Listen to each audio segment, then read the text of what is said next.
Good afternoon, everybody. Hopefully you all had a great lunch and are settling back in for the last few sessions of our Spring Institute.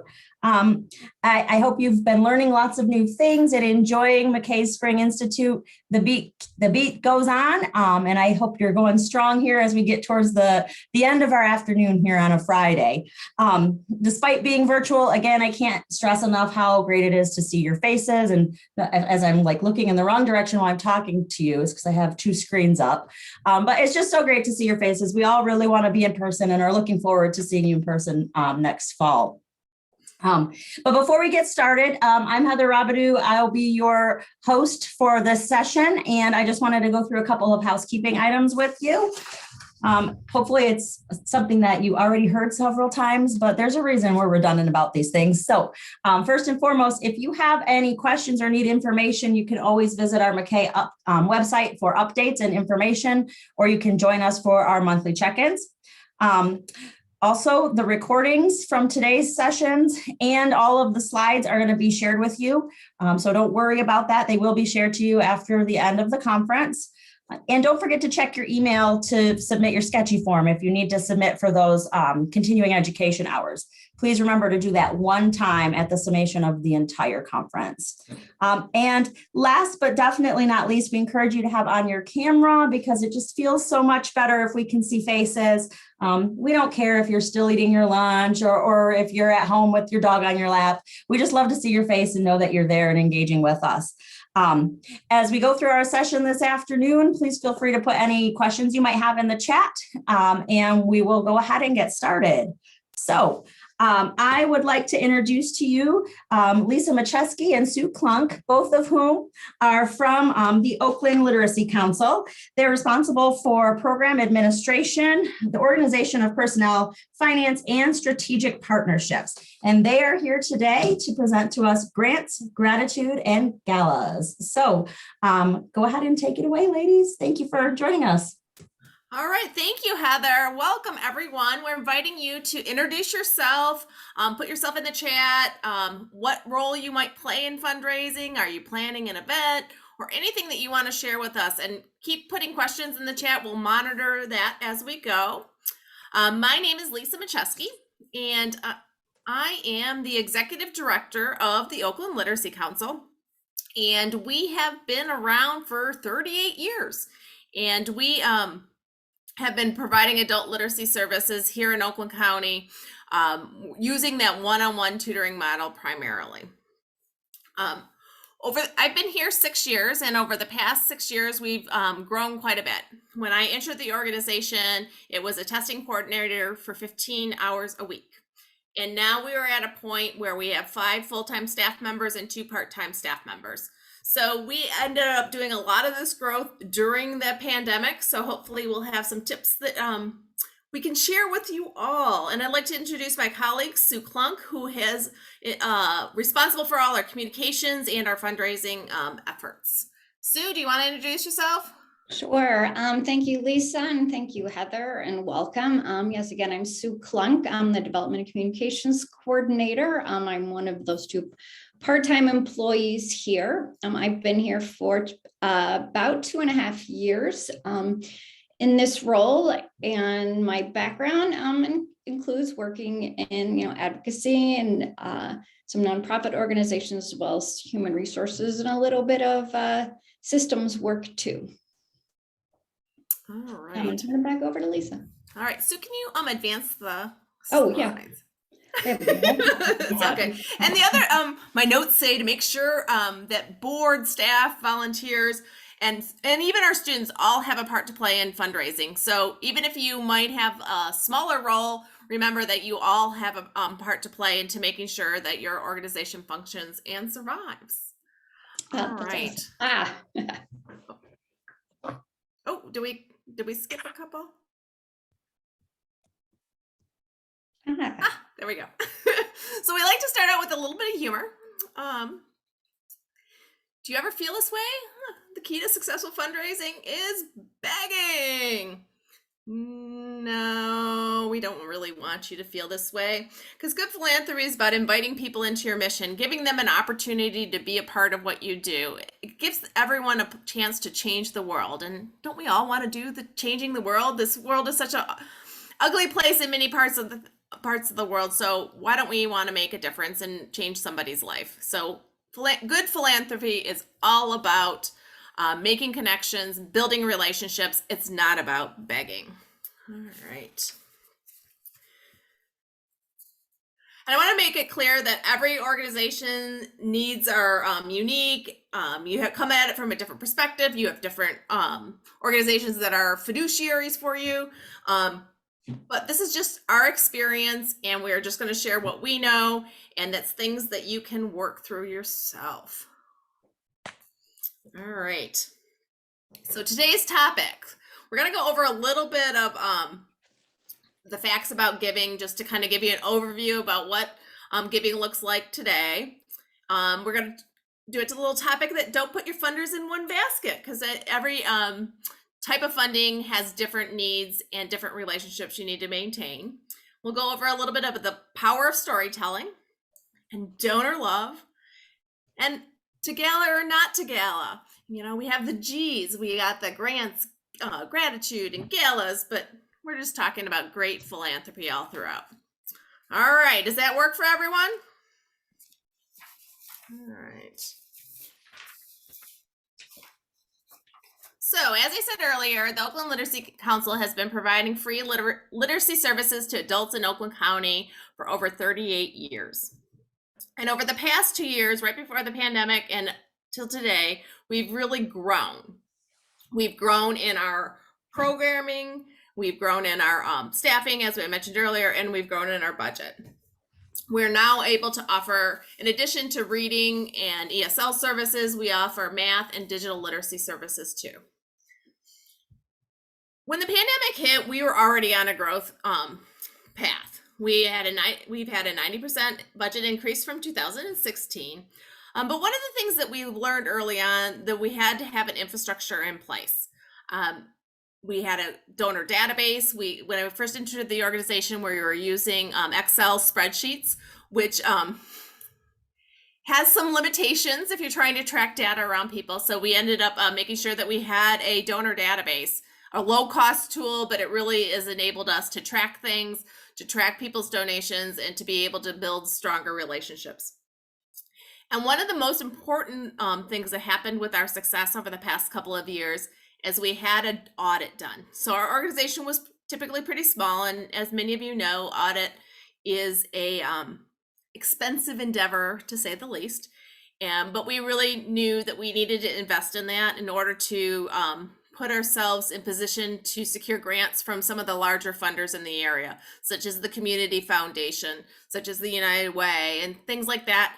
And we were so lucky that we had put this in place for the 2019 year, and we had it done.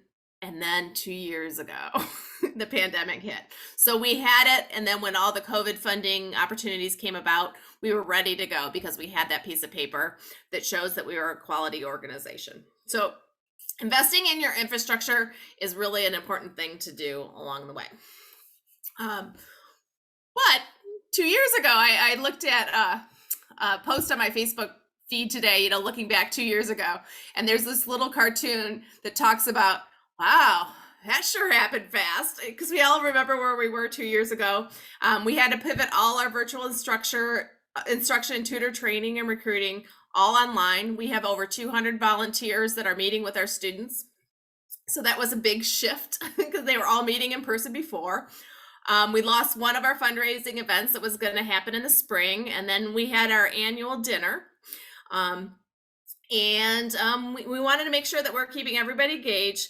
But our mission was not fulfilling basic survival needs. So we had to figure out a way to pivot and make sure that we are engaging there. And we also lost a year of testing because our CASAS testing was all paper and pencil, and no longer could that happen. So we did no proof of concept. All right, are we gonna, oops, what happened here? All right. Sue, I don't have the screen. Oh, well, let's try this again. All right, well, we did have some successes though. We have a new improved program. As I said, we're now offering math and digital literacy, and we've expanded our tutor base. We now have tutors tutoring from all over the world. We have a tutor in Portugal, we have tutors in Texas and California and all sorts of different places. So while there was challenges associated with the virtual nature, it also presented a lot of opportunities. And we are also able to diversify our student base too. Typically our in-person tutors tended to be a little bit older and a little bit more white, but we've been able to diversify our tutor base to make them to have more younger, more working people, and to have some more racial diversity too. So we also strengthened our internal culture quite a bit, both the tutors and our staff. Because we had to collaborate so much more tightly, we really started to make a difference, and we've found a new cooperative spirit. The little dip in funding we took is because we had a funder get credited for 2 in 1 year and that sort of thing. But we are continuing. Now we're moving on to the facts of giving, and now I'm going to turn it over to Sue.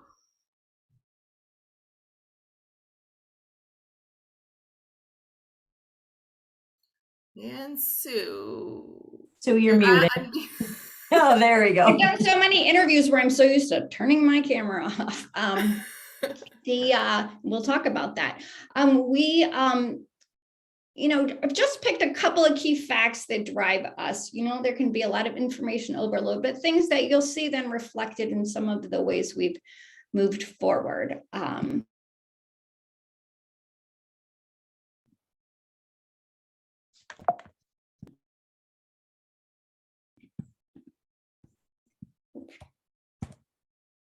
So first of all, overall giving has increased. And what's interesting here is the overall giving has increased, but they're also seeing that giving is recovering as well and continuing to grow. So it grew 9% in 2021. And a lot of what we're reading is talking about there's actually been a lot of retention where normally you see something like a pandemic or an emergency and you see funding kind of drop back off, but it's actually holding pretty strong. So that's good news.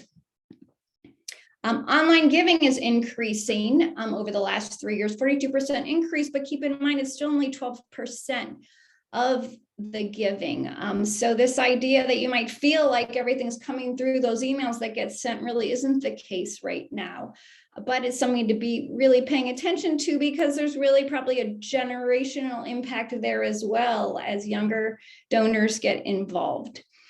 Mobile giving is also on the increase. I'm sure you've probably started to see a lot more texts and that kind of thing. I would say that we are still in a pretty traditional model, although we have an online version of much that we do, but we have not gotten to text to give in some of that. But these are some of the things that we watch out for.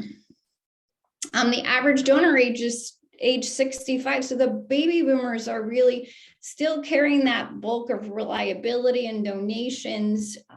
And so there's a piece of it that says, make sure that you're catering to that group, but make sure you understand there's going to be this enormous transfer of wealth going on in these years ahead.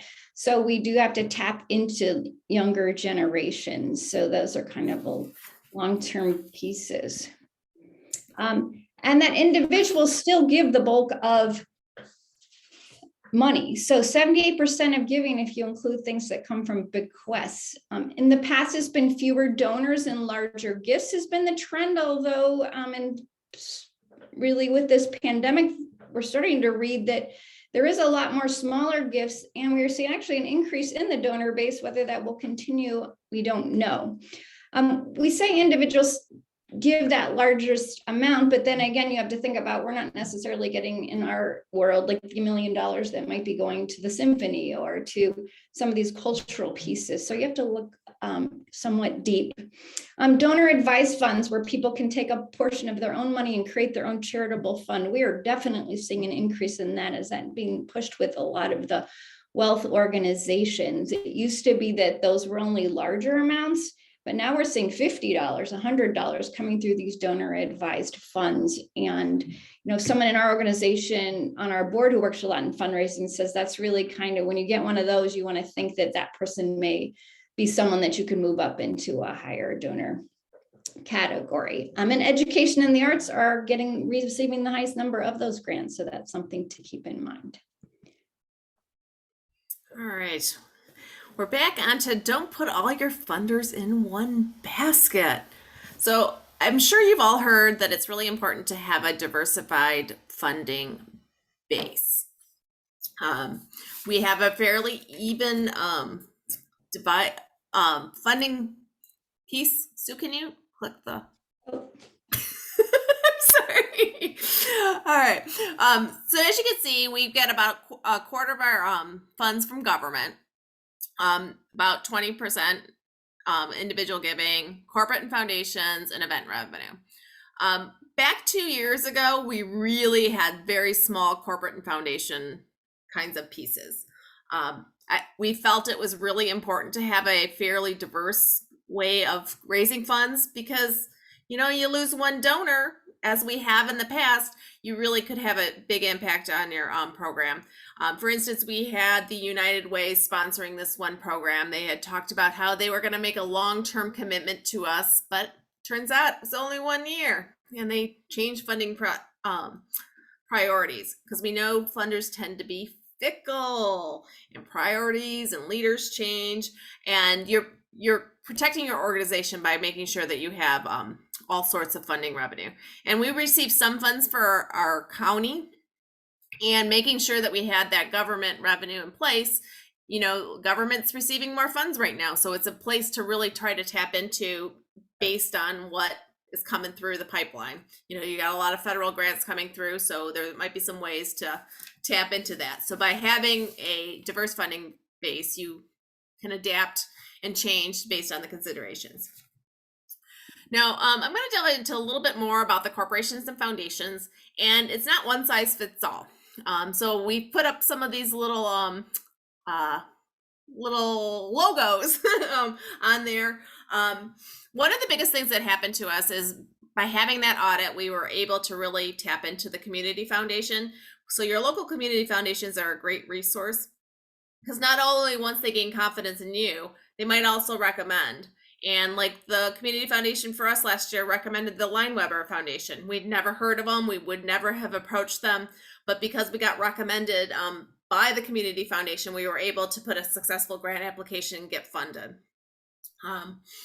Family foundations have played a big role.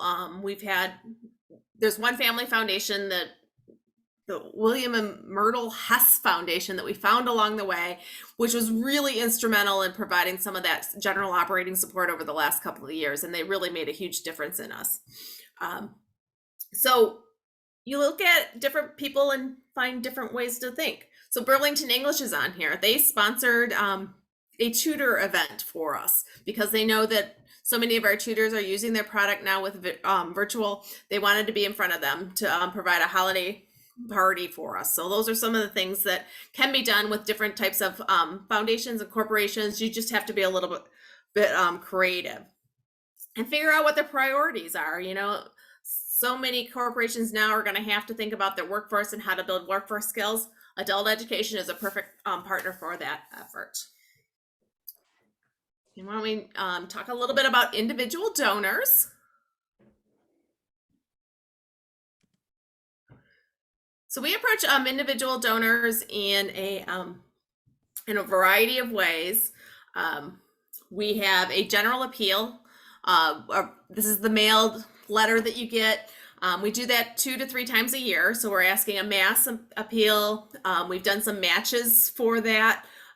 We get a donor to put up, say, $5,000, and every dollar that you give at this point in time will be matched. And that's been really successful for us.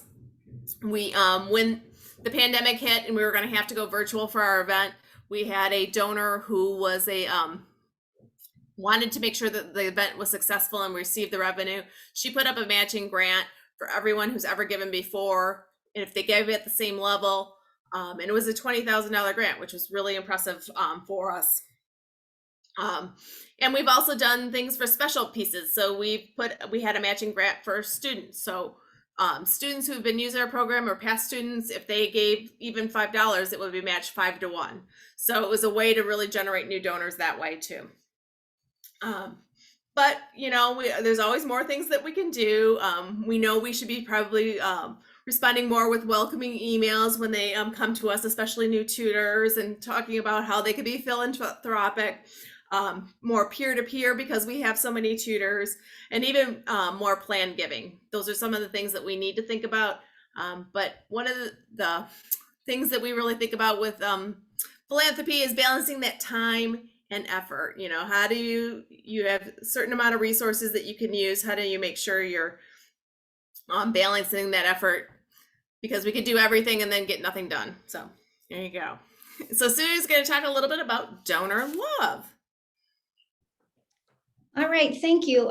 So when you think of something like you got a $20,000 match to make sure that this event was successful, and sometimes we say, wow, we feel like really lucky, but it's not really necessarily luck. It's also that you have, engaged and made that person feel such a part of your organization. In this case, this person was a tutor. They were also somebody who was invited to board meetings sometimes, who we sought advice from. So when we get donors, we are very anxious to make sure that we keep them. And really now, not only keep them, but also grow them and move them into mid-level and major gift donors. So that's probably a big priority for us going forward. We're already seeing some of that growth, but we have done a good job in being able to retain our donors. And this word that they say, treat donors as investors. One thing I would say, words really do count. I think that's something we picked up in a course a couple of years ago, and it has really altered the language that we've used. So when you call someone I'm a donor to a lot of things, but I'm probably only invested in a couple of things. So you want to be the place that people are invested in.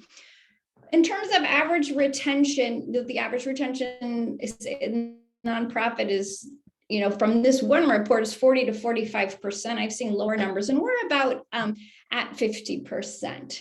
So we're above that. But we also, when you hear donor love, often, you just think about saying thank you, but we really think about that. And this is where we'll start to look at some of the examples of ways that we have found money, is that we really think of it broadly in terms of engaging all of our stakeholders. And as a nonprofit organization, you have so many stakeholders. Lisa was just talking about government, elected officials. We have previously elected officials on our board of directors, and that is helping us engage in conversation with our current elected officials and make some progress in that way with that kind of money. Grants, program officers. Really, I would just really encourage you, don't think about program officers for your foundations as people that are untouchable. And that's something that I've spent a fair amount of time really making sure you get them on the phone and talk with them live about the priorities. They will share a lot of information that you would be surprised about: how much money, how the decisions are made, the priorities, how many people have gone in the past, and that will help you balance your time and money. We've got a little bit of money from a foundation a couple of years ago, but when I talked to the program officer this year, he said, that was kind of a weird year and there weren't that many applications, and that's why you got some money. But last year we had like 50 applications, and it really allowed us to make the decision that, that probably doesn't fit very well for us. Engaging in community groups, that's a big part. So we do a lot of speaking engagements under the guise often of not the guides, it's not, we are recruiting tutors. So our tutor coordinator goes out there, Lisa goes out there. I did a presentation about adult literacy with a book club that we got introduced through with one of our tutors. And based on the presentation I did and the interactions that they'd had with them, they picked our group as, you know, their annual charity, and that raised $1,000 that each came in. And this year they have chosen us again. So now we're starting to see those checks come. So there's a lot of different places to think about getting people involved. Your volunteers, they're already engaged in your mission. So you really want to be very, very highly involved. Your students, they love to feel like they are helping other people have the same benefit. And as we'll see, some of the things that we do and create, our students are a really big part of that solution.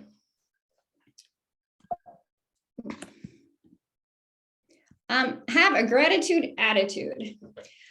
We do take your thank you letters are one of the most important parts. So we spend a lot of time personalizing our thank you letters. We'd love to spend more time making personal calls and emails, but we really try. I have a particular board member. She was actually in the previous picture, and she loves to make calls. So I will ask her to do that. And in fact, I think she went through the list of every tutor who had made a donation and made a call to them, kind of with a double thank you. And that really, you know, generates energy.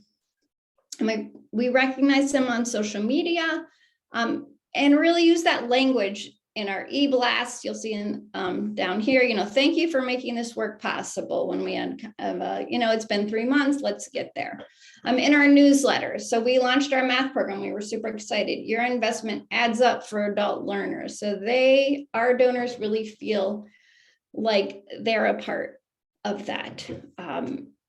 Talking to, you know, really, we do a lot with our, I think I didn't mention, with faith-based groups too. And sometimes you'll see, you know, contact them, get involved. You might find, as we found out recently, they actually may have their own money.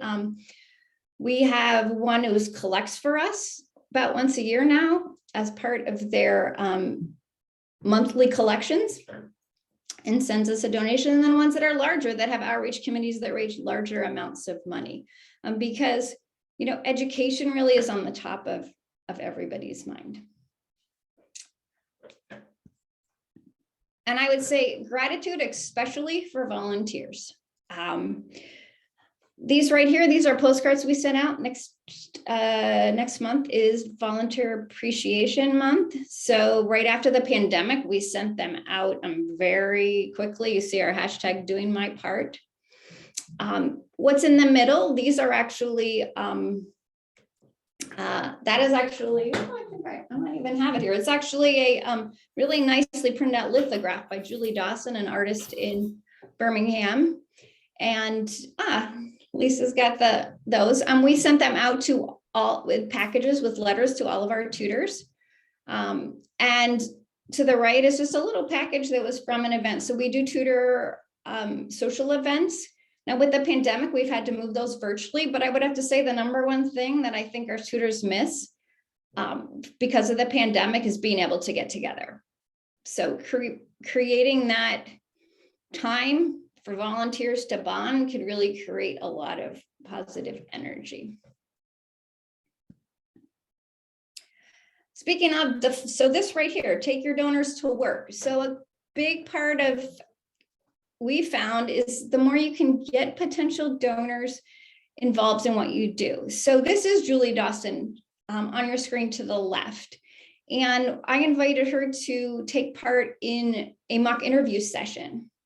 I also learned along the way that one of the people involved in it was Alma to the right, who is a graphic artist in Mexico and wants to start her career here. So we matched them together.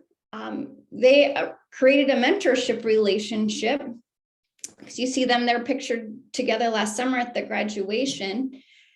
with her involvement there, then she gave us the 300 pieces of art that we sent out. And then not only that, a really nice donation at the end of the year. And then she also will offer, she's got a pretty strong following, and she'll offer to send things out or tweet something or put some information out there. The woman on the right is Monique. She's the Community Relations Director at Michigan Schools and Government Credit Union. And that's her volunteering with us at Bookstock. So we get really involved with her. And I'm going to stop there and to just talk, when she talks about changing priorities, for instance, they used to sponsor our annual event. And they this year didn't.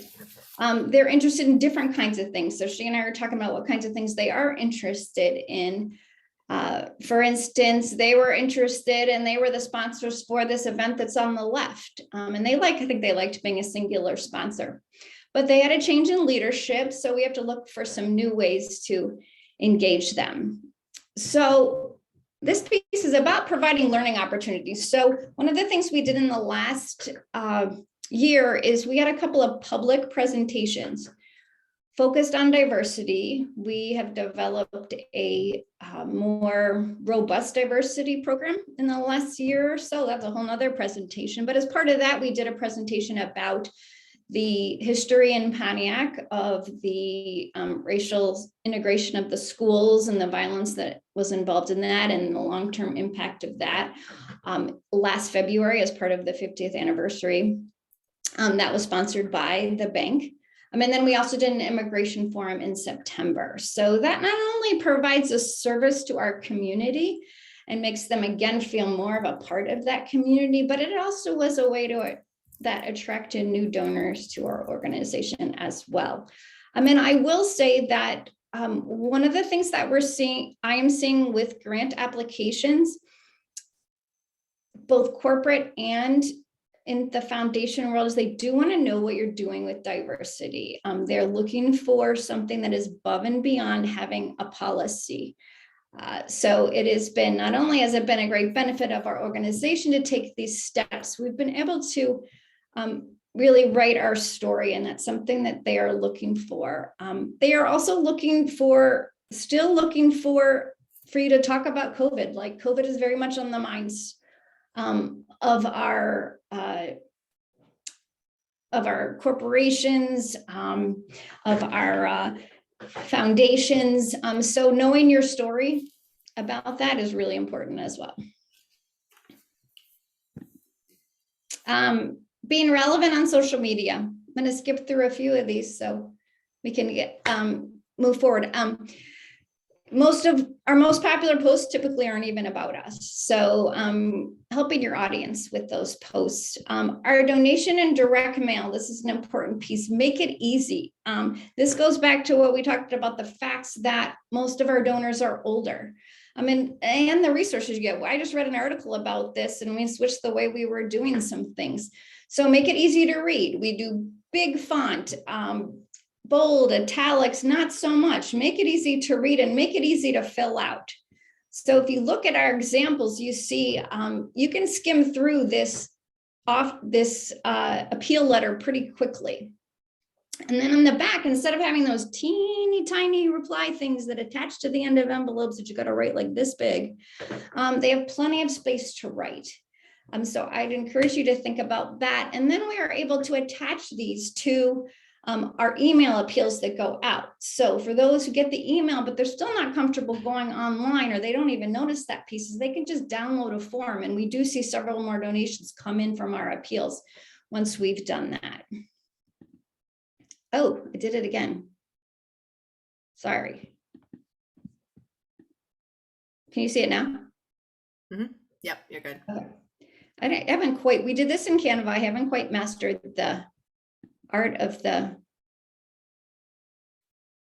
how this goes. See, why is it doing that? I apologize.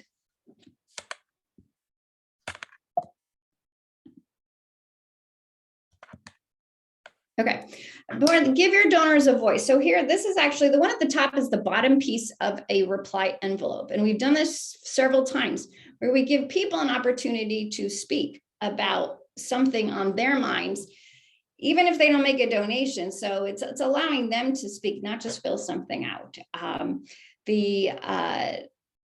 This is our student appeal on the left, a testimonial from a student, and then a short video that we used of a tutor. I did this video like a year and a half ago, and we wanted to get more money for Burlington English, and she just happened to have a nice excerpt about why it's so important. And then on the right is our students, and they actually, this was when it was all virtual, our first fundraiser. A bunch of our students made signs, we got them to make signs at home as to what the impact was of the time they've spent at Oakland Literacy Council. So that's Carla right there.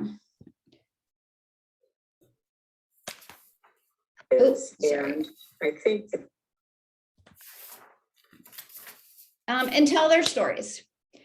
Tell all their stories, because as most of you have heard, storytelling is really the backbone of everything you do. Facts don't really raise money. Stories raise money because you're trying to create emotion. So I do a ton of interviews.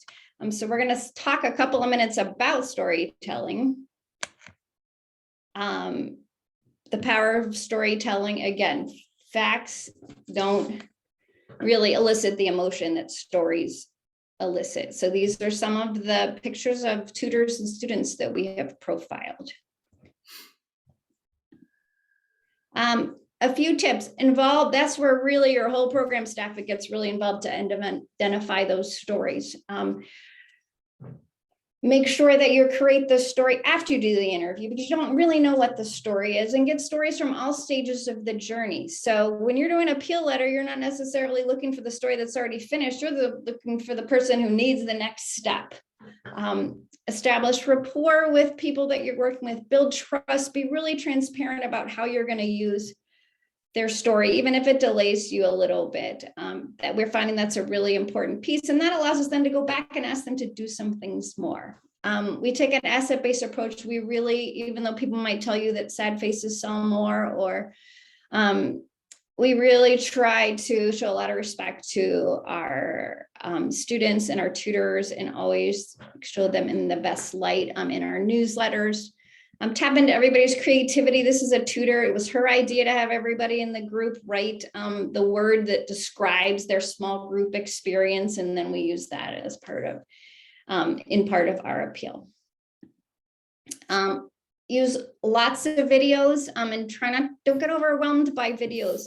This one, with the interest of time, I'm not going to play them. You'll be able to go back, but this one from our fundraiser is much fancier, but this one I did for Sheila doesn't take very long. It was just a few excerpts from the interview and we sent it out. But videos do get more attention than anything else. I'm not going to go through all of these pieces. I'm just going to highlight a few things because you can go back one, and I have it going on right now. Invest in Otter when you do your interviews, because it will transcribe everything that's being said as it's being said. So once your interviews are on Zoom, as you record them, then you also have that, and it'll allow you to be much more efficient with putting these stories together. And a big one, I don't know if you've ever, and someone can put in the chat if they've had experience, but we are we have a membership in Catch a Fire, which is a international skilled volunteer system. So I believe it's $350 a year. Is that right, Lisa? I think so. Yeah, so $350 a year. And I have had fantastic writers. I had an editor. She did all of my editing for the videos for our fundraiser. So I just can't even tell you the thousands of dollars that we have had just in that space. And Lisa could talk for a long time about what they've done in other pieces. So it's not in your main business, but it's in all the things that support it. So I would highly encourage you to look at Catch a Fire as an option for your organization. Just be very careful in interviewing. These were a few tips about interviewing pieces. All right. So those are some of our tips. This will be available. You could go back, but hopefully you kind of get the spirit of where we are at. All right, so we promised you grants, gratitude, and galas, to gala or not to gala. So back 2 years, when the world shut down, we're like, oh, we're starting to get sponsors and things for our annual event that's typically in the fall. What are we going to do? Because we didn't know what was going to happen, whether we could plan or not plan. And so we made the decision fairly early on for 2020 to be all virtual. And when we talk about a gala, I just want to make sure it's just a fancy dinner. We don't do the silent auction. It's not really a gala. People, take their dress from work. Maybe they'll put on a little bling, but it's not necessarily a big gala kind of event. But it's our annual fundraiser. We have an author speak, which is the cornerstone of all that we do, and we gather every year, and people like it. Our board really liked it. It was something that the board was really invested in making sure happened every year. But when we turned virtual, our board didn't have those skills. They had no idea how to make something in a virtual. We were lucky to get them to, unmute themselves on Zoom and that sort of thing. So we had to learn really quickly and really fast, and we got a partner to do that. So we made the decision. So I don't know if you to make sure it was all done virtually. We got a partner, Motor City. They've done some of the events around MACAE too. We were thinking that we were even going to go into the studio, like the MCs and things like that were going to be in the studio, but at the last minute that was canceled too. Everybody was back at home doing it all virtually. But it was a great way to just handle it. But we also had to really invest in some of our video technology because we needed more video types of things to appear better on Zoom rather than what we might have had in the past. We usually had live speakers. So all of a sudden now we had to do all these video things and that. So we had to learn on the fly. And if any of you ever have someone like Sue on your staff, make sure you keep her, because she really was amazing and she's learned a lot over the past couple of years.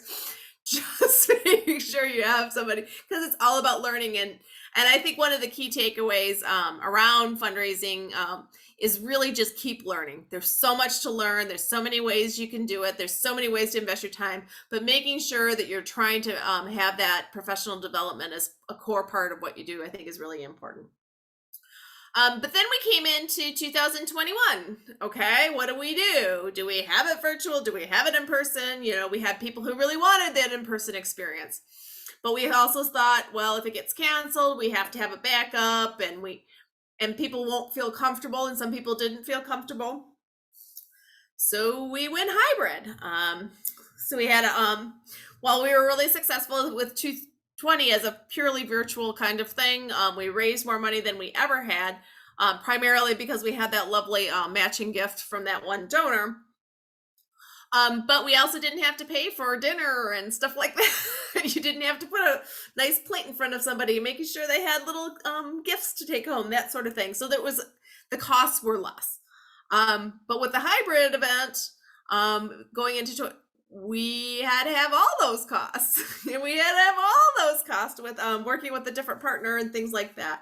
And then COVID started spiking, so more people were trying to stay home, and I don't know, it worked out. It was really successful. We did it hybrid. We had people contribute with chat and be there sort of, while other people were actually in the room.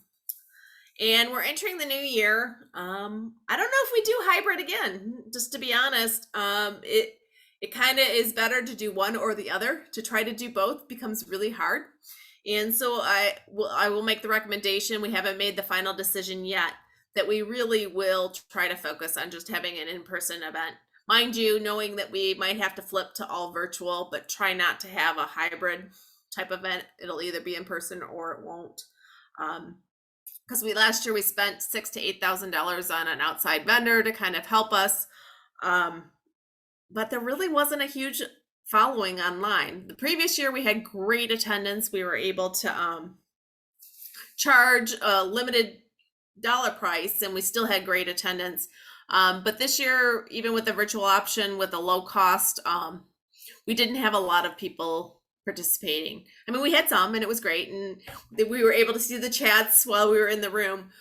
But as I said, we'd probably go one or the other.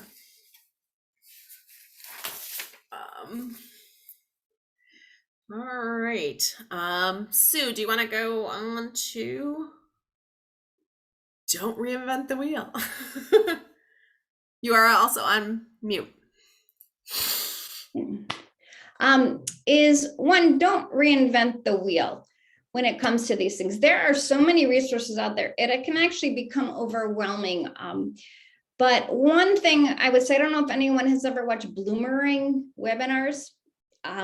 I would say if there's one thing you take from that, they have an amazing resource library. They do webinars every Thursday afternoon, but they record everything and lots of different topics. So it's really important from an event planning for ideas and discussions of just about anything. They're very valuable. Basically, all of the vendors of fundraising software have resources out there, but they vary in terms of how many of their resources lend themselves towards their own software, where Bloomerang I found has been very, just as very, out there for you. As terms of planning though, this Wild Apricot website has lots of event planning checklists, and I have really followed their checklists for the most part as I've gone to planning events. So I would really recommend that as a really great resource. We're not going to go through all of I tried to capture what were some of our planning pieces and timeframes. But what I just want to do is highlight a couple things from each area. So number one, in that early part, I would say team and theme and getting that first and getting a good graphic together that represents your mission and what your theme is for that event is a really important part of the event, because that streams and makes everything easier as you go through the process. Understand your sponsorship levels and not being afraid to ask for more. This year we asked for more. We had some people that gave us this little eyeball, but you know what? There's inflation. Everything costs more. You can't do the same with the same amount of money you were charging 10 years ago. So we did not have anybody not come back as a sponsor because it was too expensive. Most all just went through there. So don't be afraid to do that. In the 2 to 3 month standpoint, the videos, if you're going to do virtual, the videos do take time. If, however, you're capturing video and capturing pictures and asking your staff to capture pictures during the year and little video clips of things, we've learned it will not be as hard. You can also offer, if you're doing virtual, the gentleman down here in the bottom, he was one of our major sponsors. So our bigger sponsors got to do a video, and they were a part of, did like a 1 or 2 minute video in each of our events, both hybrid and in person. So if you do something in person, you can do that as well. Ooh, wrong way. This just gives you some idea. I mean, you really do craft, and when you see any of these, you'll have my information at the end. I am happy to share any of the information or pieces that we've used or sponsorship letters, things like that. This is our program up in the upper left right-hand corner. There's a program called Flip Snack that allows it to be created as like an open book. So anything you're doing where you want people to be able to flip through, it's super easy just to like throw it up there, and it creates a book that can be paged through. So that was a nice thing to be able to send out, because there's a lot of communications that go on, especially when you're doing a virtual event. I think too, you also need to think about like who are your followers. So if you've got a younger group of followers, maybe young parents, young families, you might be in a better position to do a kind of event where, it's virtual and people get on and you're raising money and, hey, we got 10,000. Do we have more? Do we have more? Hey, what about this? That more higher sales kind of thing. That's never been the nature of our events. So we really needed to make sure we stayed within our lane. But, you know, we need to think forward as well. But this is our run of show documents. Like we said, we learned a lot. So even when you hire people, they expect a fair amount of you. But in the end, we say, let it go and enjoy the show. You'll get surprises if you see in the left. You know, we paid a lot of money and got there and thought, you know what, our technology vendor probably should have brought stuff to make sure that the lighting was correct. So luckily, the podium was set up while there were shades. So I quickly ran in there and pulled the shades down. Our speaker, Angeline, on the right, she was, didn't tell us she had a presentation. So Lisa's rushing around trying to get that loaded. That's when you are happy you paid a lot for technology. But the positive was she was such a gracious person, and she went around to all the tables and talked with everybody. And in the end, you just be excited, you know, you've recognized your donors. We've rewarded, you know, students like Evelyn by inviting them, inviting tutors with our extra sponsor tickets. So there's a lot of ways you can do that. So the decision about what you do this year comes from a lot of different places, but I think that in the bottom line, you can engage people and recognize your volunteers, and that will pay for you downstream. And that wraps up the content. I know we put a lot out there for you, but again, we knew everybody's coming from a different space and something different's gonna interest different people. So you can feel free to reach out to us. And feel free to unmute yourself and ask a question too, if you'd like. Right. So we got a few more minutes for questions, so we welcome. Is there a sign up for this in order to get a copy of the slideshow? Heather, you're gonna send it out, right? Yeah, Melissa Patrick's going to be sharing all of the slideshows from everything and the recordings from the whole session, so you'll be able to get a copy of it. Okay, great. Thank you. Any other questions or comments?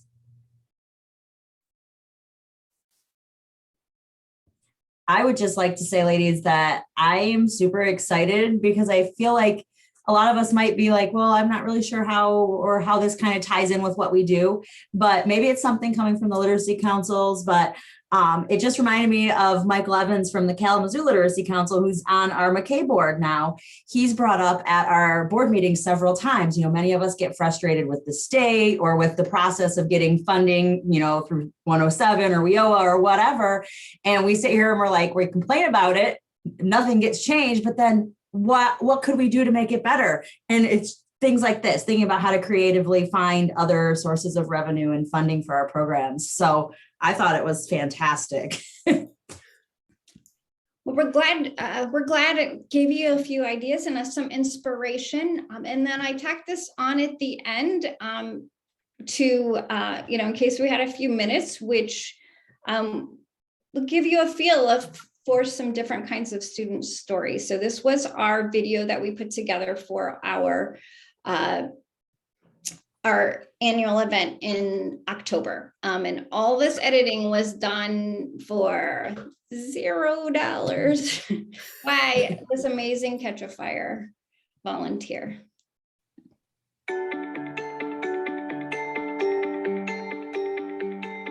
I was born and raised in Michigan, in Pontiac. I've tried 3 or 4 times to complete school, but I said I was never going to stop until I finish it. I immigrated from South Korea. So my sister, she has her own restaurant in America, and then I worked to my sister's restaurant, the sushi restaurant. Never had time to learn how to read or write, and I didn't understand teachers. And then a war was on, so they just pushed me out the door. I live in the United States for more than 2 years. My husband was my sponsor. Before we married, we start an immigration process. And less than 1 year, I get my permanent residence. And I was trying to find a program that would suit my educational needs. And I came across the Oakland literacy program. I retired from IT a few years ago, and I wanted to continue to contribute to the community. I was a teacher a long time ago, so I've always been really passionate about teaching and learning. I'm a special ed coordinator, and I went down to part-time, so semi-retired, and wanted to do something, and I've always been interested in helping other people learn how to read. I used to live in Pontiac, Michigan, but I guess I didn't realize how many people needed help with these things. I never realized how much I forgot until I started relearning it. I'm real happy about the time that we had, me and Rachel. I love her, you know, I still love her, and I haven't seen her in a couple of months, you know. So I have no friend in America. Yeah. So she was my best friend, Sue, and I talking about my problem, and then share the idea. We talked about everything, but mostly we wound up later talking about food. I was informed about this Barton program, and it was instantly what I was looking for, only because it starts from the beginning as a small step program. You go through the steps and you hear and you isolate sounds. We're both thrilled with the progress he's made, so proud of the progress he's made. It's been really exciting to be a part of it. When I come in here, it's to learn, not to be a dummy. And that's what I take great pride in. When I came from Galas 6 years ago, I don't have any confidence to talk English, but my tutor, Carol, she did a great job with me. Watching student make progress is what I really enjoy most. When he decided to open his restaurant, I thought, wow, this is wonderful. That he's so comfortable with his conversational English that he feels that he doesn't need to hide his face anymore. She struggled with confidence in some ways, but I think that grew over time with us really practicing a lot more. And It helps me that I can read it, not only read it, but understand it. I'm excited about that. I knew like how many streets to go past, to know which way to turn, and that now I can read it, I can function better because I know what I'm looking for. And it makes a lot of good sense. One of my goals is help others to feel more confidence when speak English. I am a volunteer in Oakland Literacy Council to help my community. Finally, I opened my restaurant. And also I do see college in my future. So after that, find that dream job. Everybody contributes what they can. And we need all of those people to work together to continue this marvelous work. So thank you very much.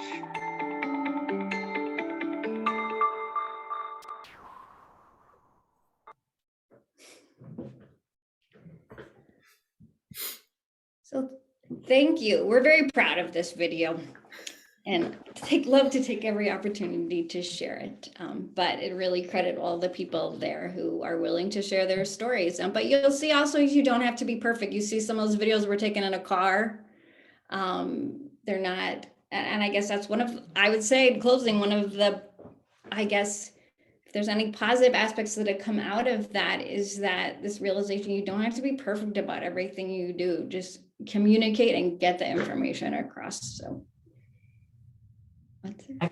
Excellent. Thank you so much, Lisa and Sue. What a great presentation to give us lots of ideas and get us thinking. You also handed us a bunch of tools. I know I opened a bunch of tabs in my web browser as you were sharing some of the tools that you used. But we are so appreciative for you sharing all this information with MACAE. Thank you to everybody that was on the call today. We hope you're enjoying the Spring Institute and enjoy the rest of your day in your last session. So thanks again. We'll see you soon. Bye. Thank you. Bye. Bye. Thank you.